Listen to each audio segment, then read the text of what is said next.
Picture a world with no walls, no cities, and no dating apps. 10,000 years ago, humans lived in small foraging bands. Your entire universe consisted of about 30 people. Everyone knew everyone, which meant choices were limited. But people still paired up. They had to. To understand how they did it, science looks at the few remaining hunter-gatherer groups left on Earth. And the first big shock? Lasting pair bonds are actually rare in mammals as a whole. Most species don't do lifelong romance. Yet humans do. Even deep in our ancestral past, pairing up was standard.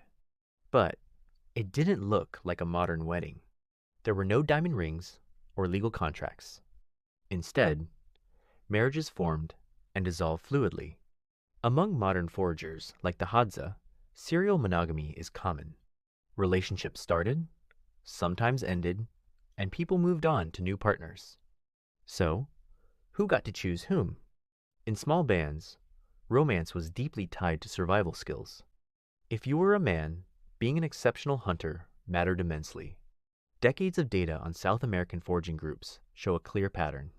The best hunters consistently fathered more surviving children. Skill wasn't just about food. It was a powerful social signal. Women had a say too. Choice was mutual, driven by attraction and capability. But what about the structure of these relationships? Cross-cultural databases show that across human history, many societies permitted a man more than one wife. Polygyny wasn't universal, but it was common. Yet, biology kept things balanced. Nature roughly births an equal number of males and females. So when one person accumulated multiple partners, someone else went without. This sparked a very old, very human problem: jealousy. Across human societies, sexual jealousy is a leading trigger of lethal conflict.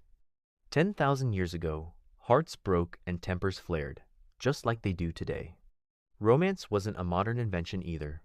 Anthropologists surveyed 166 cultures worldwide and found evidence of romantic love in 147 of them. Love is a cross-cultural human universal.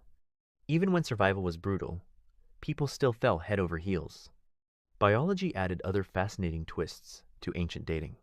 Among some indigenous groups, like the Bari of Venezuela, people believed a child could have more than one biological father. Multiple men contributed to a single pregnancy.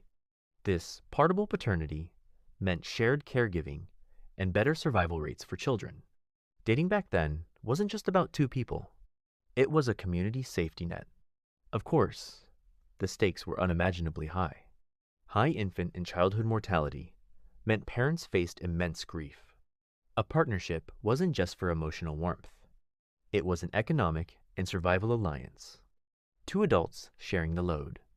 If a match failed, people regrouped. Bands were porous. You weren't locked into a lifetime of misery. Society was flexible because flexibility kept people alive. So what did dating look like 10,000 years ago? It was messy, human, and deeply emotional. It lacked our modern technology and fancy venues. But the core engine was identical. Looking for a partner, hoping for a connection, trying to find someone to face the dark with. Underneath every shift in human history, that engine never changed. We've always been looking for a person.